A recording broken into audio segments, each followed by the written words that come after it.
Autonomous Coimbatore அவங்க வந்து rank list publish பண்ணிட்டாங்க.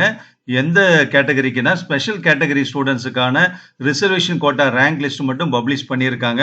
இன்னும் ரெகுலரை வந்து கொடுக்கல. அதாவது ஜென்ரல் கவுன்சிலிங்கினுடைய ரேங்க் லிஸ்ட் கொடுக்கல. ஸ்பெஷல் கேட்டகரியிலேயே நிறைய இருக்கு இல்லையா, என்சிசி, ஸ்போர்ட்ஸு, எக்ஸ் சர்வீஸ்மேனு, இது எல்லாமே கொடுத்துருக்காங்க. மாற்றுத்திறனாளிகள் எல்லாமே, அது எல்லாமே நம்ம இப்போ லைவ் டெமோவா நம்ம பார்க்கலாம். ஓகேவா? ஸோ வந்து இதுதான் வந்து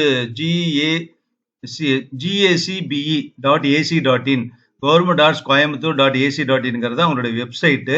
அல்லது நான் முதலே சொன்ன மாதிரி கூகுள் குரோமில் போய் காலேஜ் பேர் அடிச்சு வரும். அதில் ஃபர்ஸ்ட் பாயிண்டே கிளிக் பண்ணீங்கன்னா உங்களுக்கு இந்த பேஜ் ஓப்பன் ஆகிடும். கவர்மெண்ட் ஆர்ட்ஸ் காலேஜ் அட்டானமஸ் அரசு கலைக்கல்லூரி தன்னாட்சி கோயம்புத்தூர். அதில் வந்து ஸ்டூடெண்ட்ஸ் கார்னரில் இங்கே இருக்கு பாருங்க, special reservation quota NCC rank list 2024-25. இந்த இடத்துல கிளிக் பண்ணீங்கன்னா என்சிசி கோட்டாவில் இந்த அட்மிஷன் வாங்குறதுக்காக அப்ளை பண்ண ஸ்டூடெண்ட்ஸ் வந்து லிஸ்ட் ஃபுல்லாக இருக்கும். இது வந்து பார்த்தீங்கன்னா special reservation quota security force இல்லையா, அதாவது செக்யூரிட்டி ஃபோர்ஸ் வந்து இராணுவத்துறையில் இருந்து ஓய்வு பெற்ற அல்லது அதில் இருந்த பையன் பொண்ணுக்கான ரேங்க் லிஸ்ட் இதில் இருக்கு. அடுத்து வந்து பார்த்தீங்கன்னா ஸ்போர்ட்ஸ் கோட்டானுடைய ரேங்க் லிஸ்ட் இங்கே அடுத்த கேட்டகரியில் கொடுத்துருக்காங்க. அடுத்து ஸ்பெஷல் ரிசர்வேஷன் கோட்டா டிசேபிள்டு, அதாவது பார்த்தீங்கன்னா மாற்றுத்திறனாளிகளுக்கான தரவரிசை பட்டியல் ரேங்க் லிஸ்ட் 2024-25 கொடுத்துருக்காங்க. இங்கே கிளிக் பண்ணிக்கலாம். அதுக்கப்புறம் special reservation quota for ex serviceman, முன்னாள் இராணுவத்தினருக்கான ரேங்க் லிஸ்ட் தனியாக கொடுத்துருக்காங்க. கிளியராக வந்து இண்டிவிஜுவலாக ஒவ்வொரு ரிசர்வேஷன் கோட்டாவுக்கும் தனித்தனியாக கொடுத்துருக்காங்க.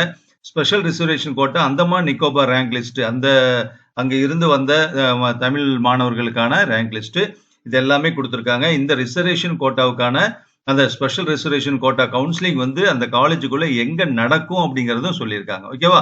ஸோ இதெல்லாம் தான் வந்து ரேங்க் லிஸ்ட் நம்ம பார்க்கக்கூடிய விஷயம். இப்போ அடுத்து வந்து பார்த்தீங்கன்னா, இப்போ ஸ்பெஷல் ரிசர்வேஷன் கோட்டா நான் எப்படின்னு லைவ் எடுத்து காமிக்கிறேன்.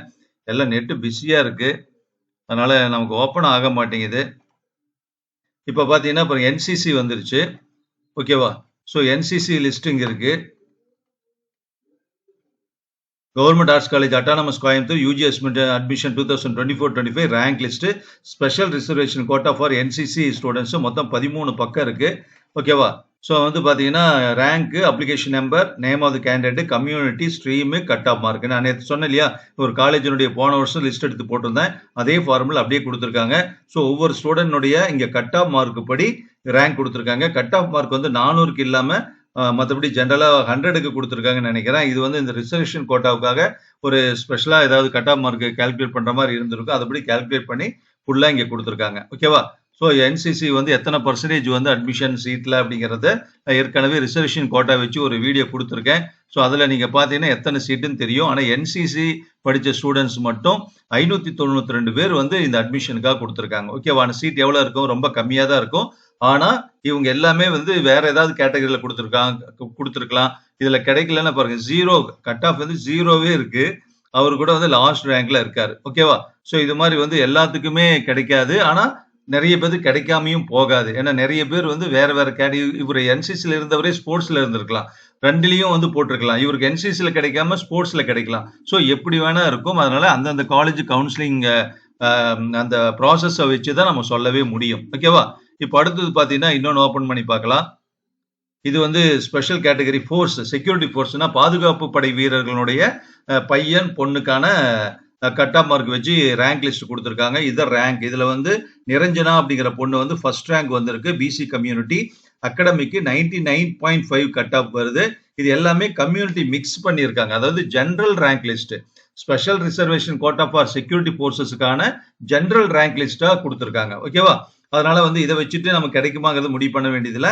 இதில் வந்து பார்த்தீங்கன்னா இது எல்லாமே எந்த கம்யூனிட்டி பார்க்க மாட்டாங்க. செக்யூரிட்டி ஃபோர்ஸில் இருக்காங்க, அவங்க பையன் பொண்ணு, கட் ஆஃப் மார்க் படி இந்த ரேங்க் வந்திருக்கு, எத்தனை ரேங்க் அட்மிஷன் போட முடியுமோ அதுக்கு தகுந்த மாதிரி பண்ணிடுவாங்க. இது வந்து 2 பேஜ் இருக்கு, 49 பேர் அப்ளை பண்ணியிருக்காங்க இந்த கேட்டகரியில். ஓகேவா? பாதுகாப்பு படை வீரர்கள் கோட்டாவில். இது வந்து ஸ்போர்ட்ஸ் கோட்டாவுக்காக தரவரிசை பட்டியல், விளையாட்டு சான்றிதழ் சரிபார்ப்பின் அடிப்படையில் கொடுத்துருக்கக்கூடியது. இது வந்து பார்த்தீங்கன்னா 38 பேஜ் இருக்கு இதில். ஓகேவா? ஸ்பெஷல் ஸ்போர்ட்ஸில் மட்டும் பார்த்தீங்கன்னா 38 பேஜ் கொடுத்துருக்காங்க. ஸ்போர்ட்ஸில் வந்து நிறைய பேர், ஆனால் இதில் நிறைய எலிஜிபிள் இருக்காங்களான்னாலும் சொல்ல முடியாது. ஓகேவா? டிஸ்ட்ரிக்ட் லெவலில், டிவிஷன் லெவலில் எல்லாம் பார்ட்டிசிபேட் பண்ணியிருக்கணும்.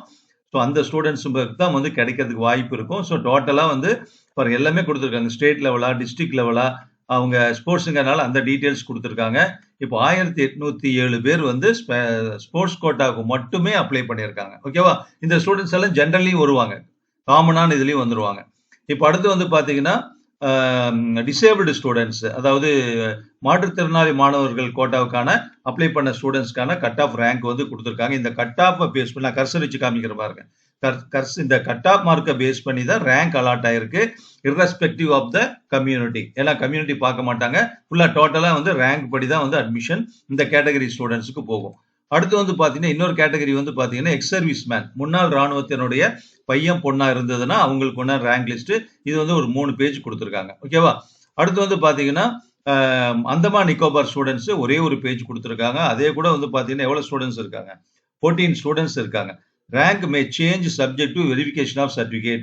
சான்றிதழ்கள் சரிபார்ப்பு பணிகளை தான் அந்த கன்ஃபார்ம் ஆகும். ஏதாவது சர்டிபிகேட் அவங்க கேட்கறது இல்லை அப்படின்னா அந்த ரேங்க் வந்து சேஞ்ச் ஆகி போயிடும் அப்படின்னு சொல்லியிருக்காங்க. ஓகேவா? ஸோ அடுத்து வந்து பார்த்தீங்கன்னா எங்கே நடக்குது அப்படின்னா ஹால் கொடுத்துருக்காங்க. Government arts college autonomous Coimbatore special quota admission counselling 30/5/2024. இது முக்கியம் இல்லையா? இப்போ ரேங்க் லிஸ்ட் போட்டாங்க.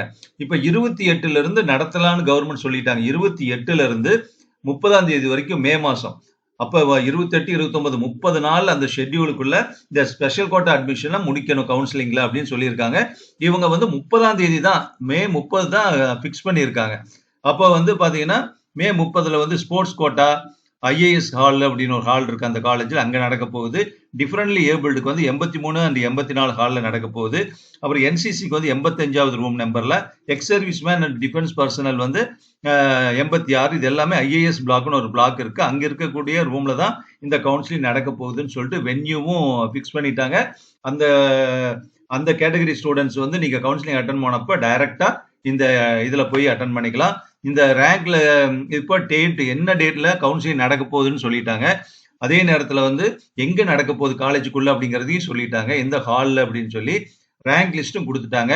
இப்ப ஸ்டூடெண்ட்ஸ்க்கு அடுத்து தெரிய வேண்டிய விஷயம் என்னன்னா, யார் யாரெல்லாம் போய் அட்டன் பண்ணணும், இதுல இருக்கிற அத்தனை பேரும் போகணுமா அப்படின்னா இல்லை. இனிமே தான் அந்த காலேஜ் வந்து இந்த ரேங்க் லிஸ்ட்ல இருக்கிற கூடியவங்கல இருந்து எத்தனை பேரை கூப்பிடலாம் அப்படிங்கிற மாதிரி முடிவு பண்ணி அவங்களுக்கு வந்து கால் பண்ணி சொல்லுவாங்க. ஓகேவா? அல்லது மெசேஜ் அனுப்புவாங்க, அல்லது இமெயில் அனுப்புவாங்க. இதுதான் வந்து இம்பார்ட்டன்டான ஒரு விஷயம். ஓகேவா? ஸோ இதை பார்த்துக்கோங்க. இந்த கோயம்புத்தூர் கவர்மெண்ட் ஆர்ட்ஸ் வந்து போன வருஷம் வந்து ரொம்ப லேட்டா ரேங்க் லிஸ்ட் ரிலீஸ் பண்ணாங்க. இப்போ வெரி ஃபர்ஸ்ட் இந்த காலேஜ் தான் ரிலீஸ் பண்ணியிருக்காங்க. ஓகேவா? வேற ஏதாவது டவுட் இருந்ததுன்னா கமெண்ட்ல சொல்லுங்க. ரெகுலர் ஸ்ட்ரீம்ல, அதாவது ஜெனரல் ரேங்க் லிஸ்ட்ல வரக்கூடிய மாணவர்களுக்கான வந்து ரேங்க் லிஸ்ட் வந்து இன்னும் வரல. ஏன்னா அது வந்து 10ஆம் தேதி தான், ஜூன் 10 தான் கவுன்சிலிங்கே ஸ்டார்ட் பண்றதுனால அது கொஞ்சம் லேட்டா ப்ரிப்பேர் பண்ணி அனுப்புவாங்கன்னு நினைக்கிறேன். ஓகேவா? Thank you very much. வேற ஏதாவது டவுட் இருந்தா கமெண்ட்ல சொல்லுங்க.